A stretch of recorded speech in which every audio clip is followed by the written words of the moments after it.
Hey y'all, it's April and thanks for stopping by. In this video, I'm making Clover Blossom Jelly. And it started out, I was just going to do it as a TikTok video, but then all the next day, I had to actually make a video.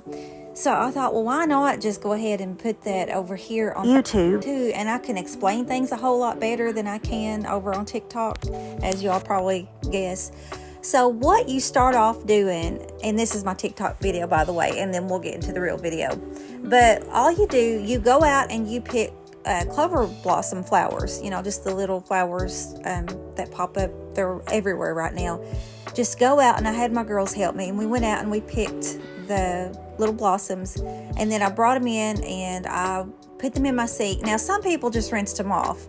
I actually wash them with just a little bit of baking soda and vinegar in a sink of cold water, and I kind of just let them sit there a little bit, just about trying to make sure that any bugs or anything's getting out of them. I'll put them in that sink, let them sit in there for a little bit, and then I usually rinse them. Like, I'll put them back over my strainer, and I'll rinse them, then I put it back in a sink of just cold water, run my hand through it, put it back over in the strainer, kind of rinse again, and then that's pretty much got them. So what you do is you take 4 cups of water. You're going to bring that water to a bowl. Once it reaches a bowl, then you're going to put your little blossoms in that water, kind of stir it, put the lid over it, take it off the heat, put it to the side. Then you're going to let that sit at least 4 hours. It's preferable if you let it sit overnight, and I did. I put mine in the refrigerator and let it sit overnight. You need at least 4 hours. So you see there, this is the next day, I'm squeezing it out. I started out putting it in the strainer and using my meat. I don't even know what that thing's called. But anyway, I was using that thing that I do for my hamburger when I'm browning it. And I was trying to push the juice out. It was just easier and better, I think, just to squeeze the water out with my hands. And that is your clover tea. And actually with that tea, there's a lot of other things you can do that will not be in this video. You can make a salve out of it. There's a whole lot of things you can do with that clover tea. Just drink it as a tea. I mean, clover is very, very healthy for us. Now, making clover jelly, probably not so much, because it takes, depending on your taste, 4 to 5 cups of sugar. And that's what you see right there. Then you're going to take lemon juice, or you can take lime juice, but you have to make sure that anytime you're canning, you do not use fresh juice. It has to be bottled juice, because supposedly in the bottles, the acidity level is more level, I guess you could say, in a bottle versus, what's in this lemon or what's in that lemon. And, it could kind of throw your canning off and make it not as safe. So anyway, you're going to take a 4th cup of lemon juice, the blossom tea, and 4 or 5 cups of sugar. You're going to stir it really good, kind of get it going, and then you're going to put it on your burner and let that come to a boil. You're going to let your syrup mixture come to a boil just like that. And you want it to get to 220 degrees. If you have a candy thermometer or some kind of a thermometer that you can use in hot water, you want to make sure that reaches 220 degrees. Then once it does, and can you see the little foam? You may even see me here in a little bit, kind of skimming that foam off. You want to skim that foam off. You do not want to can that foam. And it's just really released air, like just gas bubbles, little air bubbles. But if you've got too much air bubbles, you see me skimming it there. If you've got too much air bubbles in anything you can, but especially jelly, it can, number one, possibly prevent you from it not sealing properly. For 2, it could cause an issue with just texture if you don't get all those little air bubbles out. So that's all I'm doing there. I'm skimming off those air bubbles. But anyway, let's get back to the boiling. Once it reaches 220 degrees, then you're going to add 2 packets of the liquid pectin to this mixture. 2 packets of the liquid pectin. Should be 1 box. And you're going to put that in there. You're going to stir it up really good again. And you're going to wait till it comes back to that rolling boil. What do I mean by rolling boil?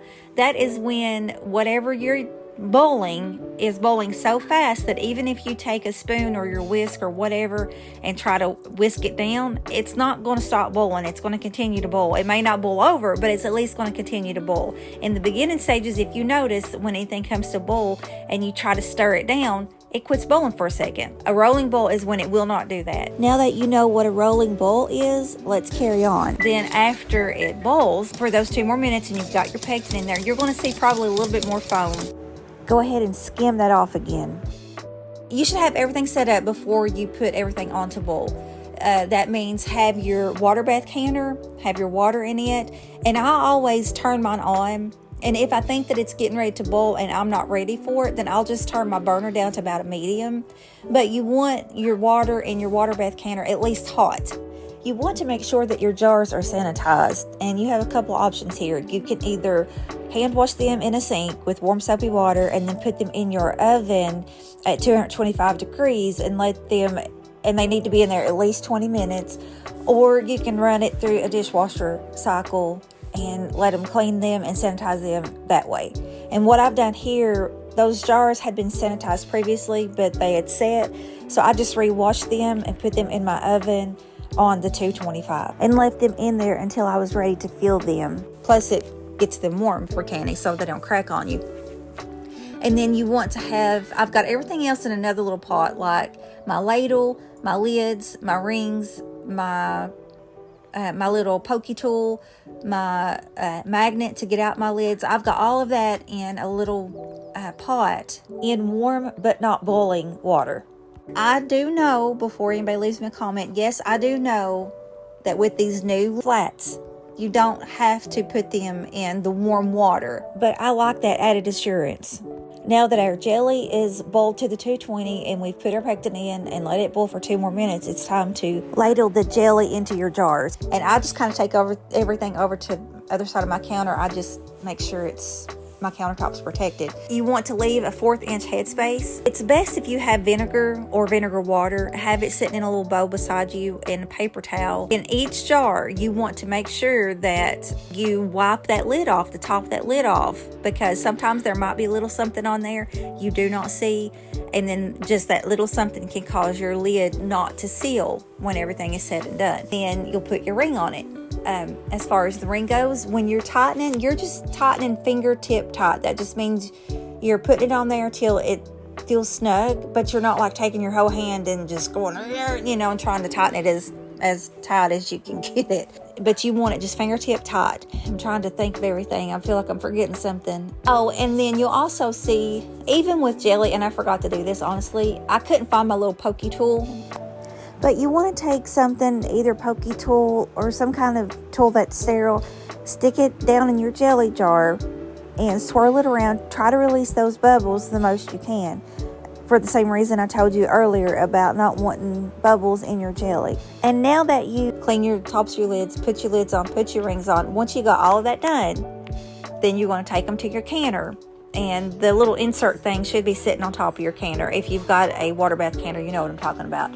But you want to put your jars in, line them up in your canner, put it down into the hot water, let it come to a boil. If you haven't turned your burner up, then go ahead here and turn the burner back up to high. But you want it to come to a boil. Once it comes to a boil, put your lid back on it and then let them boil for 10 minutes. Once your 10-minute timer is up, turn your burner off. I remove my lid. I let them sit for 5 minutes. Then I like to take the insert and all of that out, sitting on top of my canner, like as if I was loading it. I'm going to let them sit there for another 5 minutes. Then I'm going to take my jars over to my countertop. I've got like a bath towel, not even a kitchen towel, a thick bath towel. I've got it sitting on my counter. I put my jelly jars or whatever I'm canning on my bath towel. And then I just wrap it over, and I wrap it up like a baby. So it's good and wrapped up, and then I leave it alone for 24 hours. The next day, typically, I take the rings off. I make sure my seals are good. If everything looks good, I take some hot soapy water, and I wash my jars. I rinse them off, and I put my jars back over and to the side and kind of let them dry off. And I put my rings, I don't even put my rings back on, because sometimes if you have your rings on and something has went wrong with that seal, if that ring is on, it could be a little deceiving. But if your rings are not on and something happens to that seal a little bit later down the road, it's going to be a lot easily noticed. So I take my rings off and I put them away. And then I just, like I said, I wash everything. I've got it sitting over there, and then I will label it. I will write down what it is and what the date is, and then I will go store them with all my other canning goods.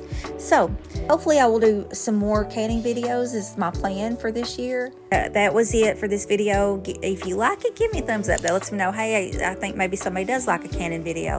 So give me a thumbs up. If you haven't subscribed yet, go ahead and hit that subscribe button and become part of my crazy family. And I think that's it for this video. If you have any questions at all, please put them in the comment section below. I will try my best to answer what I can. So I hope you guys have a blessed rest of your day, and I will talk to you in the next one. Bye.